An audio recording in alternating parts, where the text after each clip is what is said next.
Hi, Right Writers, Cruz here. Thank you so much for joining me. In this video, I'm going to be sharing a poem and more specifically, an ode focusing on something hyper local to where I live. This is based off of a poetsandwriters.org prompt. Now, I veered off the prompt a little bit because they focused on something that was very specific and they wanted us to think about pedestrian pleasures or something that we might see on a window display or some sort of advertisement or a distinctive element in the urban landscape, the natural environment, or perhaps some public street art.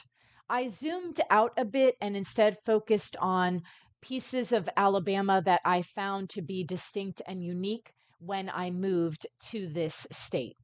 And so, this ode to Alabama, I will share with you, and then we will look at our prompt for next Tuesday.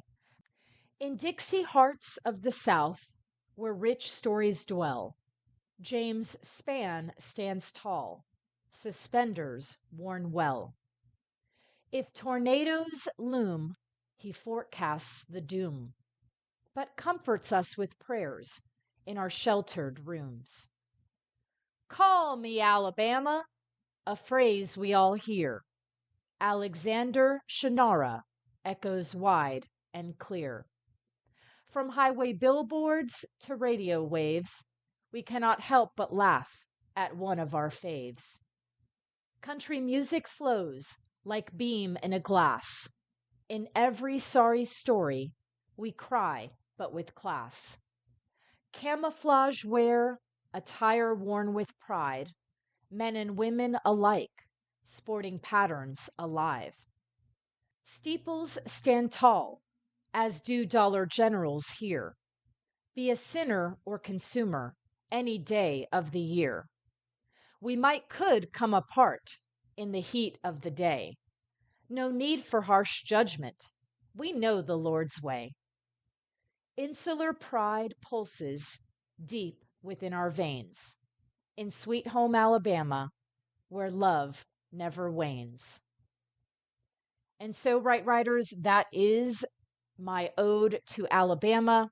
Rather than zooming in on a pedestrian experience, I focused on things that I noticed, people I noticed, experiences that I had when I first moved to Alabama.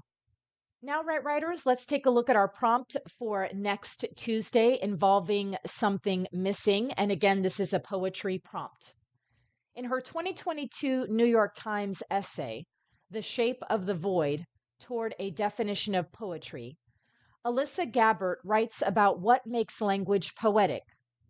I think poetry leaves something out, she writes. The missingness of poetry slows readers down, making them search for what can't be found.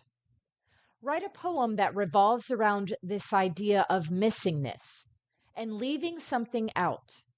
To facilitate a mind of absence, you might choose a subject, a childhood memory, a relationship dynamic, a strange occurrence that feels inherently cryptic, incoherent, or mysterious. Consider playing with line breaks, spacing, syntax, and diction to make what's absent hyper-present.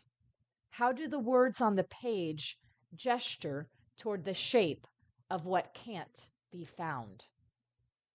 And so, Right Writers, that is our prompt for next Tuesday.